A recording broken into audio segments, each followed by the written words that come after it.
Hey guys, welcome back to the Anime Collector. For this week's tip, I want to talk to you guys about convention badges. You see, back in 2006 when I first met my wife at Anime Expo, her badge got separated from the lanyard due to a poor design, and after about 10 or 15 minutes of going around the convention center and trying to retrace our steps in order to locate this portion of the badge, eventually we had to give up and just go and pay to get a replacement badge printed.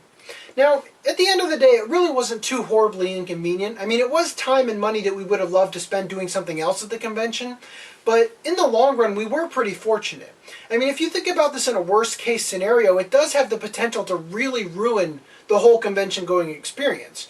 And, you know, Anime Expo only happens once a year, and it only lasts for about 4 days. So if you think about it this way, I mean, imagine that there's a panel or something that you're really looking forward to going to for several months. I mean, let's say that your favorite director or your favorite voice actor is going to be there one year, so you grab everything from your collection that you'd like to have signed, and, you know, you wait in line for several hours just to find out once you get to the front of the line that your badge is no longer attached to the lanyard. So instead of being able to go into the panel you've been waiting in line for several hours to get into, you got to go and get a replacement. And then let's say by the time you get back, you know, maybe the panel's too full and they won't let anybody else in and you miss it entirely. You know, this is a very real possibility that is very avoidable. You know, every year it seems like they've got a new design for the badges and regarding both the sleeve and the lanyard.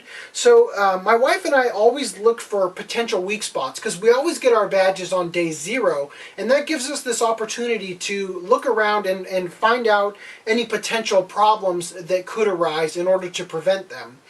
For instance, back in 2006, they used this specific type of clasp, and honestly, this is a very poor choice because all this takes is walking into a person or getting into a crowded situation where somebody presses up against you and causes this thing to open, and then you've lost this and you're going to have to go get that replacement, you know?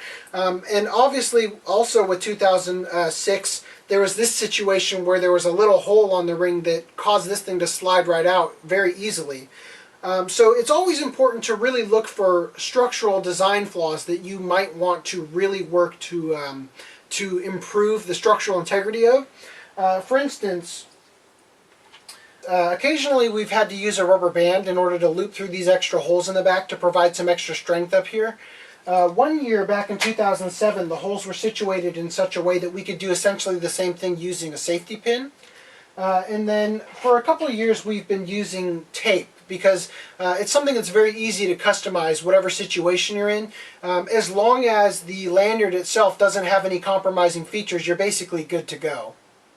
And if there is a problem with the lanyard, you could always just use one from a previous year or go out and buy a new one. I mean, they're probably not that expensive. Now, going to all this trouble to make sure that you don't lose your badge at the convention isn't really going to do you any good if you forget to bring your badge to the convention.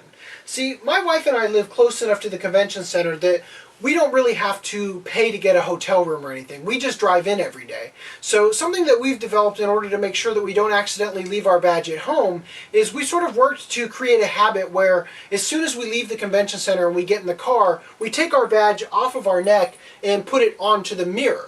This ensures that it stays in the car we're going to be taking the next day so that we don't have to worry about remembering to bring it. You know, that way that if we do get to the convention center and we forgot to put it on, rather than having to drive home or pay to get a replacement, all we have to do is go back to the parking lot and there it is.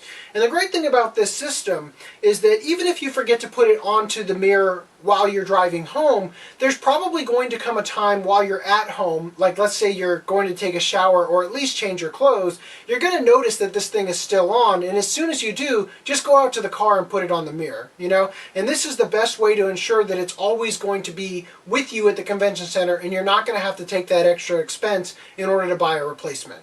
Now back in the day, if you wanted to shop in the exhibit hall, it was sort of a necessity that you had to bring quite a bit of cash, because not a lot of booths actually had card readers.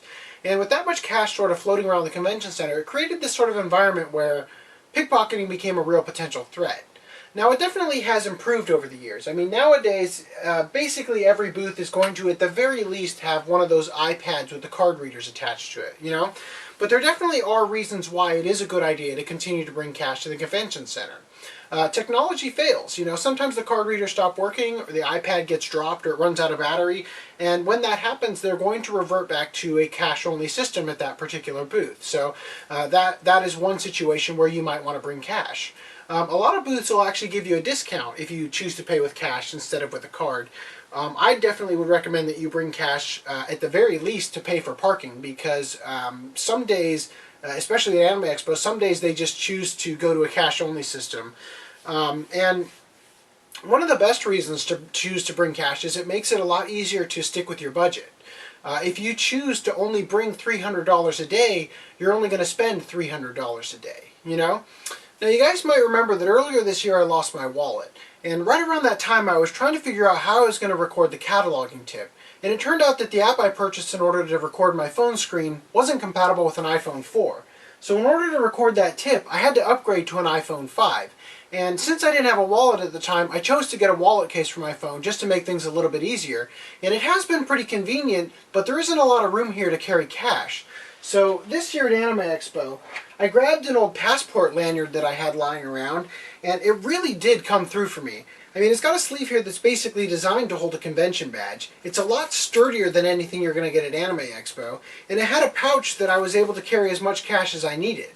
Now, it also is equipped to hold a pen. So I figure if you wanted to, you could carry some extra paper up here, and you could keep a list of like what specific volume you're missing from a certain series of DVDs or manga. You could write up a schedule you want to stick to and what panels you want to make sure you don't miss. You could print out a map of the convention center or the exhibit hall, and you could write down like what's being sold at what booth for what price, so that at the end of the day you make sure you get the best deal. And if you're going to be keeping your money around your neck, it's probably also going to make it a lot harder to pickpocket you. This thing has really helped me a lot with some of the stuff I've had problems with at AX in the past. And although I am talking about Anime Expo in particular, simply because it's the convention that I go to most consistently, this should also help with other conventions as well.